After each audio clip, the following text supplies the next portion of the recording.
Okay, I'm back here with another requested solo tips video, this time Dreams by Van Halen. Now in my original cover, I mentioned in the description that I had to listen to a tiny clip of the solo over and over and over and over again in order to kind of get an idea of what was going on. It's a kind of tappy sliding part.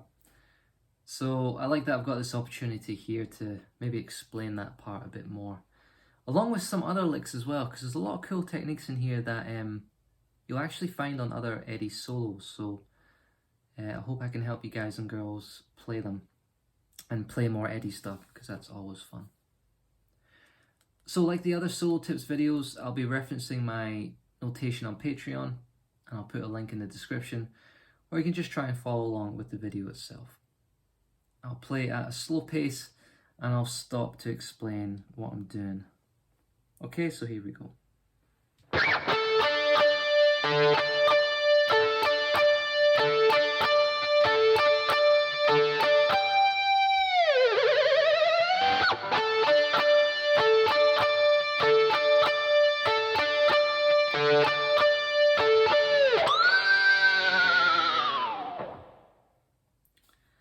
Right, so we're just fretting natural harmonics there. Now one little tip I can give for these is, if you see where my finger is on the 7th fret, to have a cleaner sounding natural harmonic, move it to the fret wire above.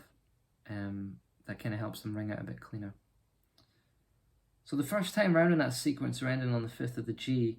The second time round, I'm ending it on the lower third of the 3rd fret. Sorry, the lower half of the 3rd fret of the G string. And whenever I'm doing natural harmonics down here, I depress the whammy bar before playing them. I think that helps get them ringing out a bit cleaner. And we're kind of imitating that horse noise with the whammy bar, you know, just kind of wiggling it in that way. Can't really describe what I'm doing, but yeah, you just experiment with that.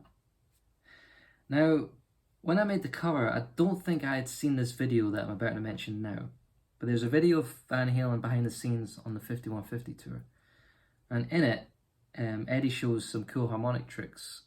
He makes like an elephant noise, and then he makes like a horse noise. And when he does the horse one, he actually just does it like as a pinch harmonic.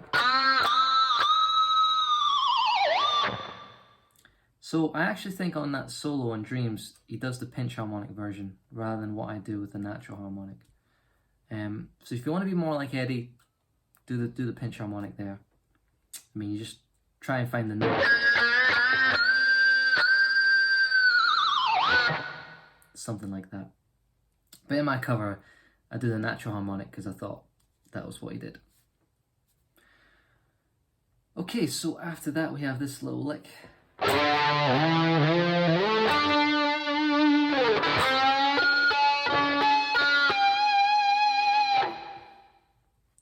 So we're depressing the whammy bar as we slide up these notes.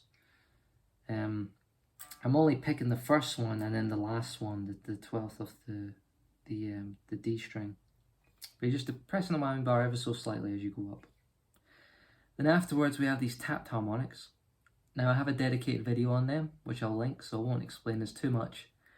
But essentially we're bending the 5th fret of the G up a full step, and then tapping on the 14th and 12th of the G.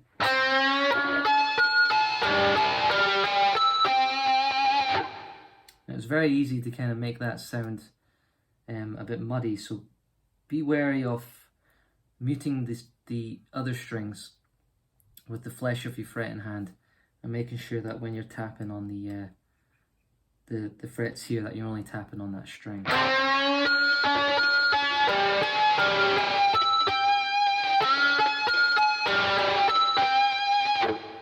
Okay, and you're slowly releasing the 5th fret as you're continuing the tapping, and that's how you get that police siren Doppler effect thing in there. Okay, then the next lick is something like this.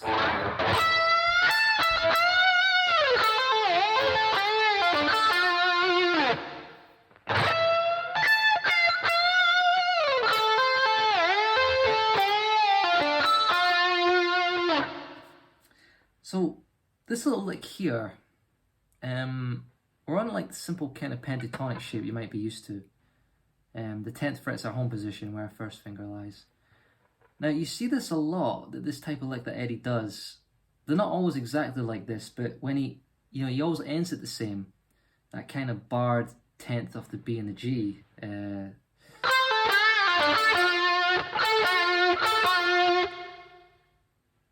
those two notes at the end I always find are quite tricky to do. But it's obviously something that came naturally to Eddie, because I mean I think he uses it quite a lot. So when you're playing the end of that lick, you want to try and like roll, when you're playing the B string, your fretting position's like that, and then when you play the G, you kind of roll your fretting hand round, so that you don't have them both ringing out at the same time. So when you're rolling round, you're lifting off the B string, and that kind of helps that lick sound clean.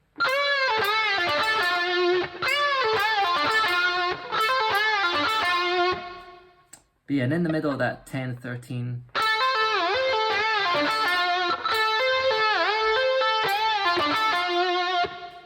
he's depressing the whammy bar in between that hammer-on pull-off lick. Another thing Eddie likes to do a lot. Okay, then we come to this infamous tapping sliding lick. So first of all, the pattern is kind of the same for these opening, let's call them sequences. So the opening 4 sequences, we're doing the same thing. Tapping 15th, then pulling off to the 10th, then hammering on to the 13th.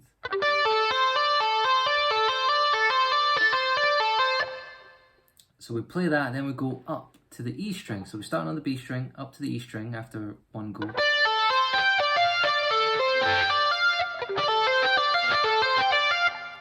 Okay.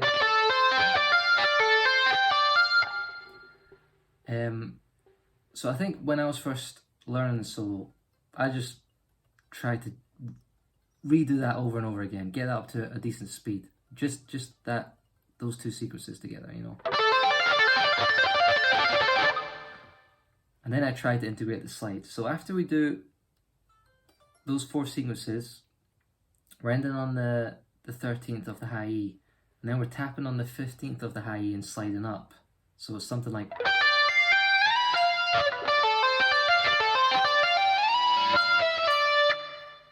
When we slide up with the 15th, when we pull off, we're changing our fretting hand and coming down 13, 12, 10.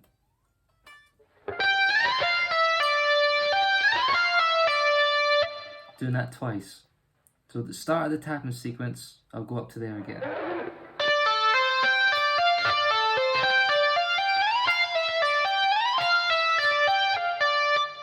Then the third time off the slide, we're just hitting 13, 10. So the first 2 tap slides, 13, 12, 10. 13, 12, 10. Then the third time, 13, 10. Okay? So let's do all that to that point.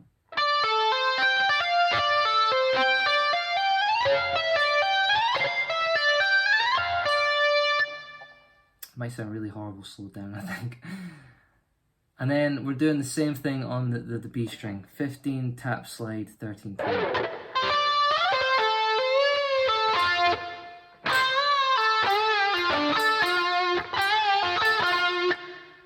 And we're ending on a similar type of lick, although it's not exactly the same. So let me play all that again.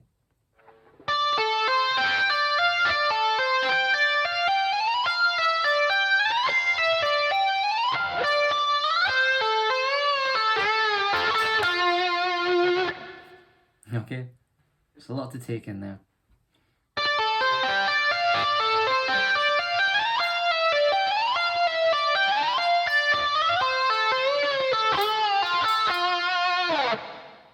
So yeah, I'm just trying to think of other tips for the tappy slide. I mean, when you're sliding up, you want to...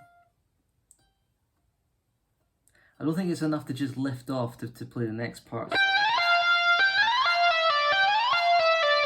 So after you're sliding up, pull down the way to kind of pick the string.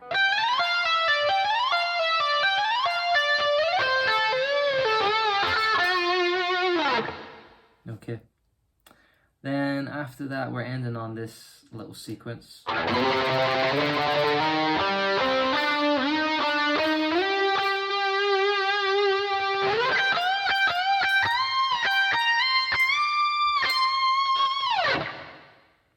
Okay, so tremolo picking the 3rd and the 5th of the A.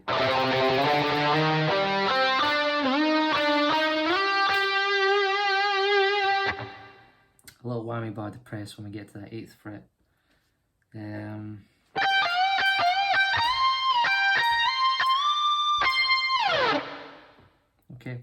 Okay, and just to show the little tappy section at the end, it's maybe more important to use the right fingers to do it, so you're not having to change a lot in the mid tap, but I'll play the last solo slowly. It's something like this.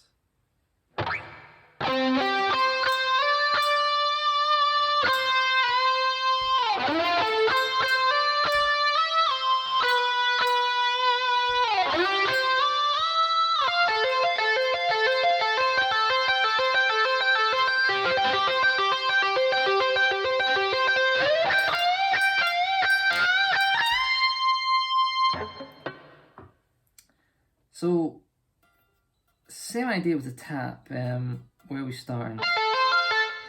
We're starting with the 18th of the B, pulling off to the fret of the 10th, and then hammering on to the 13th. But I think it's important to try and use your pinky here. You'll see why. So we're doing 18, 10, 13. 20, 10, 13. Then 17, 8, 13, and that's a big stretch. I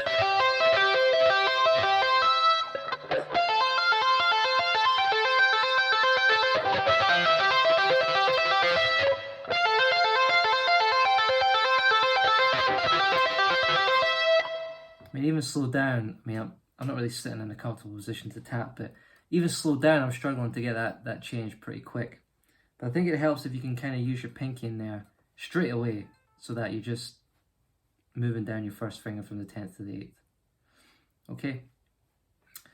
Right, so I think that's all I can give tips-wise on that solo. I wish there was a magic tip to help everything get easier, but all tried and tested rules. Start out very slow, build up the muscle memory, have a break. Don't touch it again for like a little while. Come back to it. See how much your fingers remember. If they don't remember that much, try and play it again. Have a break, come back. I think the breaks are important.